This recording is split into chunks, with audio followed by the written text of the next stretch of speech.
పొందుకుంటాడని పరిశుద్ధ లేఖనం ద్వారా దేవుడు మనతో మాట్లాడుతున్నాడు.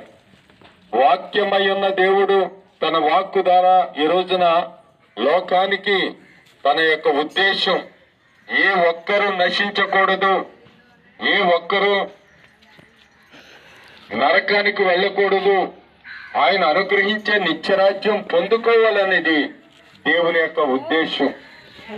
గమనించండి ప్రియ దేవుని బిడ్డలారా, రక్షణ అంటే ఏమిటి అని అంటే దేవుని యొక్క లేఖను ఒక మాట ఉందండి, పాపులను రక్షించుటకు క్రీస్తు యేసు ఇహలోకమునకు అరుదించనని.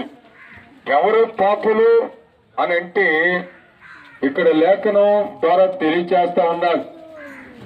నేను నా తల్లి గర్భమందు పాపంలో పుట్టాను, లోకంలో పాపంలో జీవిస్తున్నాను, నాకు నెమ్మది లేదు, శాంతి లేదు, సమాధానం లేదని ప్రాధేయపడి దేవుని దగ్గరికి వస్తే ఆయన క్షమించి తనలో ఉన్న సమస్త దుర్నీతి నుంచి విడుదల చేసి ఈ రోజున గొప్ప శాంతిని అనుగ్రహించారు. అలాంటి విముక్తి దాత అని అంటే పాపులను వచ్చాడు ఆయన.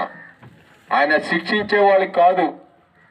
లోకం ఏమన్నట్టుంది, పాపులను శిక్షించాలి, మంచివారిని ధన్యులుగా చేయాలని.